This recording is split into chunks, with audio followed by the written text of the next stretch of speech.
गंगातरंगरमणीय जटाकलापं गौरी निरंतर विभूषित वामभागं नारायण प्रियमनंग मदापहारं वाराणसीपुरपतिं भज विश्वनाथम्।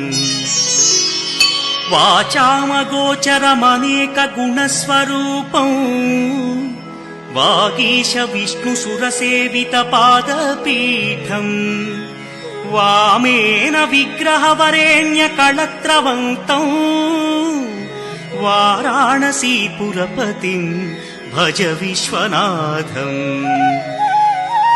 भूताधिपं भुजगभूषणभूषिताङ्गम् व्याघ्राजिनाम्बरधरं जटिलं त्रिनेत्रम् पाशाङ्कुशाभयवरप्रदशूलपाणिं वाराणसीपुरपतिं भज विश्वनाथम्।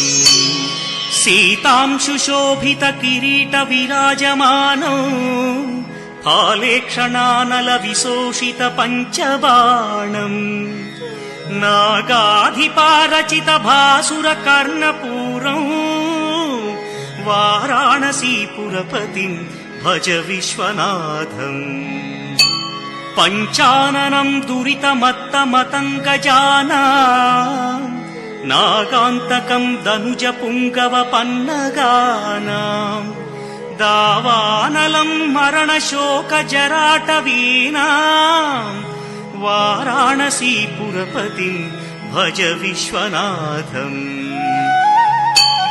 तेजोमयं सगुणनिर्गुणमद्वितीयम् आनन्दकन्दमपि राजितमप्रमेयम्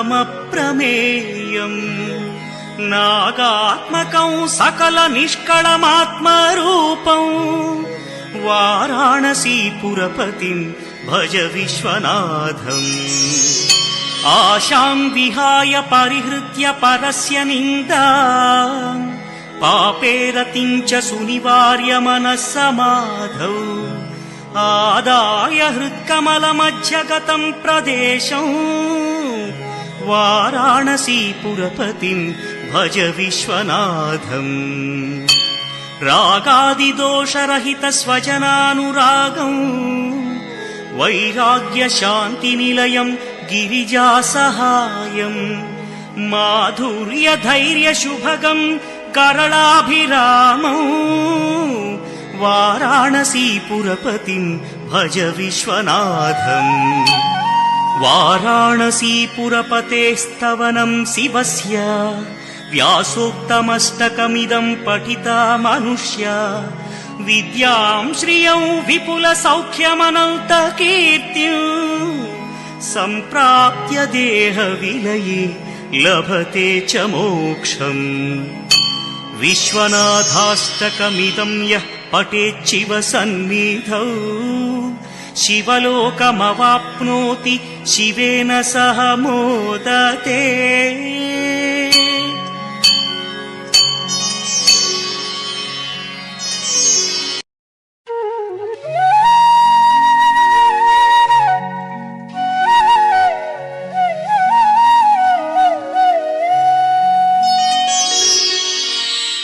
प्रभुं प्राणनाथं विभुं विश्वनाथं जगन्नाथनाथं सदानन्दम्।